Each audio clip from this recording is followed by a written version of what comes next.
Hey YouTube, today I'm going to be talking about the 5 biggest issues that the Gen 1 Sequoias have. Some of this stuff I've gone over in some previous videos if you've seen any of my other stuff, but I decided to go ahead and make a video specifically outlining the 5 issues that you should expect to come across if you own or are looking at buying a Sequoia.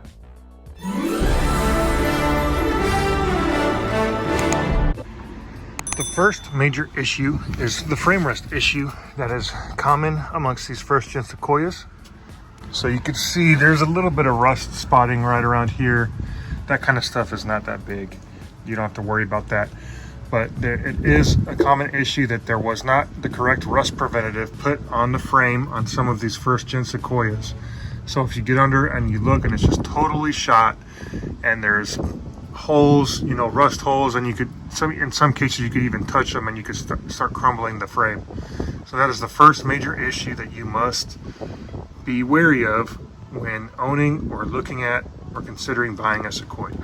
The second biggest issue with these Sequoias, which isn't a horrible issue but it is pesky and some people get concerned with it, is the exhaust manifold. So the weld that goes along the tubes attaching to the actual flange that bolts onto the block, which is down here. You can't really see it too well. It's down here. You can see the exhaust kind of running along the bottom side right there. The welds will start to create pinhole leaks and eventually open up to where you start hearing ticking sounds. So you might start up the car, you might hear it ticking. You open up the hood, you hear it ticking. It sounds very rhythmic. But after a few minutes, the metal heats up, it expands. Those pinholes then close up and you don't hear it any longer. So while it is very common, it's a pesky issue. They're a pain to get to and change out. A lot of the exhaust bolts break when you're trying to do that as well. That's just something to be aware of and know what you're hearing when you hear some ticking if you're cold starting a car and you're concerned of what that ticking might be. Okay, the next issue that is probably one of the first things you should address when you buy a Sequoia, or if you have not done this on your current Sequoia, I would definitely look into doing it, is the lower ball joints. If you look right here, that's the lower ball joint is what connects to this section right here. If you look, this right here is what your lower ball joint is. So there's a joint that's right here, and then there's a stud that goes through this section of the control arm. But this is the ball joint that has issues, and it's very common for this to break. And I would highly suggest using OEM ball joints if you're going to change these out. It's going to be very tempting to buy some cheaper aftermarket options, but trust me, it's worth the peace of mind when doing this. I have a video going over a front end refresh on my Sequoia here that you can check out and see everything I did when I did that. I also suggest to change these 4 bolts. There's 2 on this side, 2 on the other side over there. When you're changing this lower ball joint, just for peace of mind, it's worth the extra money to get the OEM option and also to change those bolts out. Okay, another very common issue with these Sequoias is if you look here, everywhere that has a red poly bushing, there's one over there, you can't really see it too well, but those are natural rubber from the factory, and as these start to age and get used, that natural rubber starts to break down and it creates the steering rack to start wiggling when you try and turn. The way you can test your Sequoia to see if your bushings are good or bad is you get on a flat surface with concrete like this. You get somebody to get in the car, start the car up, and you turn the wheels all the way to the left, all the way full crank, and you do the same thing all the way to the right, full crank, and you watch the actual steering rack, which is what this whole tubular looking thing that has these boots on either side, that's what the steering rack is. So you watch that, and you don't want to see the whole rack turn one direction or turn the other direction. It's common for the bushings to go out, like I said, and then that will start to negatively affect how the rack can handle everything, and then it'll eventually destroy the rack. So if you look over here on top of the rack, this is where all the lines kind of plug in or screw into the rack itself. If you look over here and you see it leaking, it might not be the rack, so you might not need to change the rack out if you're changing the bushings out. The bushing set is like 30 bucks, I believe. But when I did this, I had oil leaking from the valve covers, and the oil was slowly seeping down onto the top of this. So I thought it was the rack that was leaking, but it was actually the valve covers that were leaking. So if you see some fluid leaking over here, don't just think your rack is toast. It might not be. But if you see any drastic movement from the rack when you turn full crank left and full crank right, you might have to replace these bushings. Like I just mentioned on the rack before, the fourth issue that you might come across is oil leaking out of the valve covers. So the valve cover is the part of the engine that these 4 coil packs screw into. So if you look, let me see if I could zoom in. There's bolts that go all the way around on the bottom, and you can kind of see it. There's one right there. You can see them kind of down there in the back.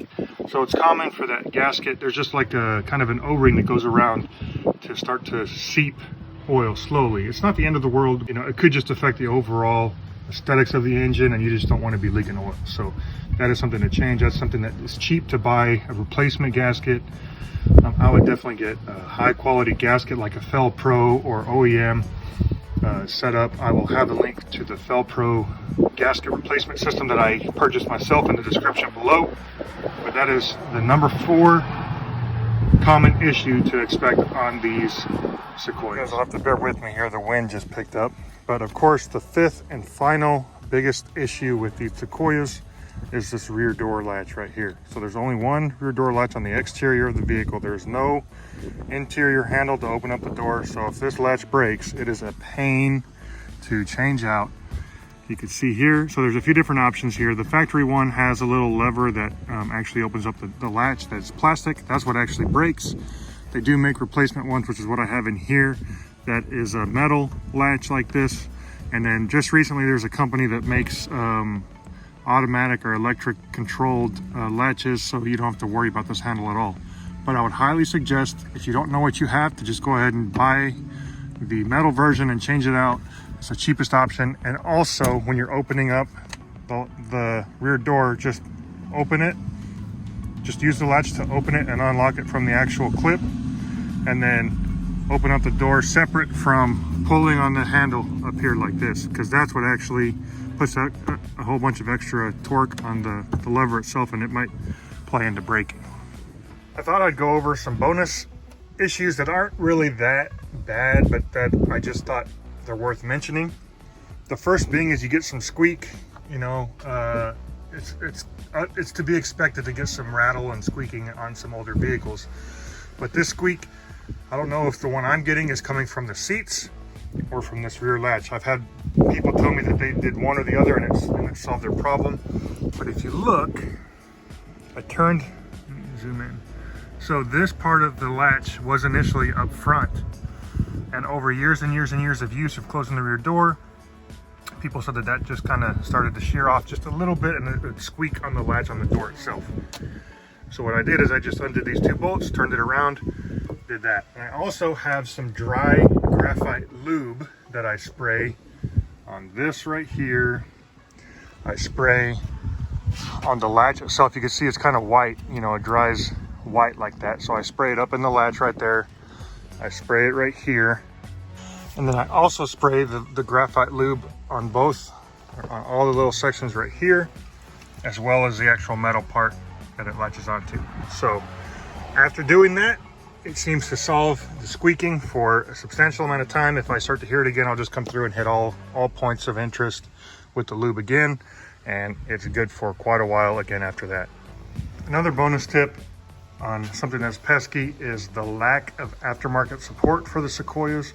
It is getting to be more popular, and there are companies that are starting to make more aftermarket accessories for it, but it is still going to be much more expensive to buy these accessories for the Sequoia than any other more mass-produced off-road vehicle like an FJ Cruiser, a Jeep, or a 4Runner. So anyway, those are my 5 biggest issues with owning a Toyota Sequoia.